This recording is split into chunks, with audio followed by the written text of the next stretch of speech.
एक कहानी। शिक्षा का अधिकार। चाय की चुस्कियों का दौर चल रहा था। न जाने कैसे पेलू रिक्शे वाला चर्चा का विषय बन गया। ये बता पाना तो कठिन था कि चर्चा किसने शुरू की, पर पेलू और उसके साथ जुड़ा शिक्षा का अधिकार कानून सबकी जुबान पर था। भाई कुछ भी कह लो, अपने पेलू ने तो अपने ही पैर पर कुल्हाड़ी मार ली। अच्छा होता कि लड़के को सरकारी स्कूल में डाल देता, बेकार में इस कॉन्वेंट के चक्कर में फंस गया, एक ने कहा।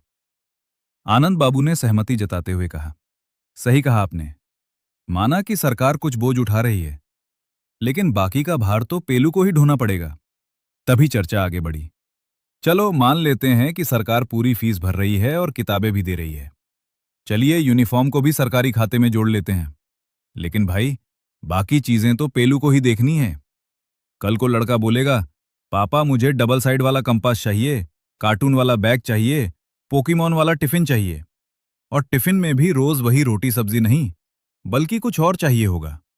ऐसे में तो हमारे पेलू की कमर ही टूट जाएगी। अगर आप लोगों को बुरा ना लगे तो मैं भी कुछ बोलूं? चाय वाला जो काफी देर से उनकी बातें सुन रहा था, बीच में ही बोल पड़ा। सब एक साथ बोल पड़े, हाँ हाँ क्यों नहीं। अरे भाई लोकतंत्र है, सबको बोलने का अधिकार है, तुम भी बोलो। चाय वाले ने सहज भाव से कहा, आप लोग ये सब इसलिए कह रहे हैं क्योंकि आप इस अधिकार के दायरे में नहीं आते। सरकार अगर इतना कर रही है तो क्या ये कम है? बाकी जो कमी रह गई है, उसकी पूर्ति बच्चों में अच्छे संस्कार डालकर भी तो की जा सकती है। अगर सरकार कुछ कर रही है, तो कुछ जिम्मेदारी हमें भी निभानी होगी। चाय वाले की बात सुनकर वहां सन्नाटा पसर गया। आनंद बाबू ने अपनी चाय का आखिरी घूंट भरा और बिना कुछ कहे पैसे मेज पर रख दिए। तभी दूर से पेलू का रिक्शा आता दिखाई दिया। वो पसीने से तरबतर था, लेकिन उसके चेहरे पर एक अजीब सी चमक थी। पेलू ने रिक्शा रोका और चाय की दुकान के पास लगे हैंडपंप पर हाथ मुंह धोने लगा। आनंद बाबू से रहा नहीं गया, उन्होंने पूछ ही लिया, क्यों पेलू, सुना है लड़के को बड़े स्कूल में डाल दिए हो? खर्चा पानी कैसे जुटेगा भाई? वहां तो रईसों के बच्चे पढ़ते हैं।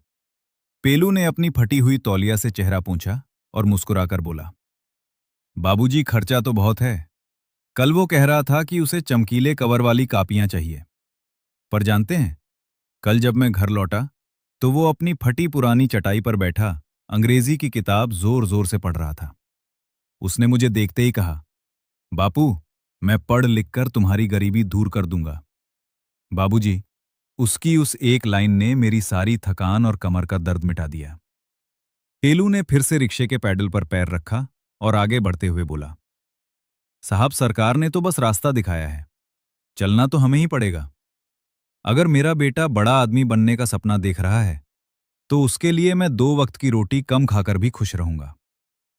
पेलू का रिक्शा धीरे धीरे ढलान पर उतर गया।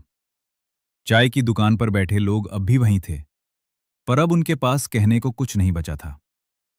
चाय वाले ने केतली उठाई और धीमी आवाज में बुदबुदाया, साहब सरकार स्कूल बदल सकती है, पर भविष्य तो हौसले ही बदलते हैं।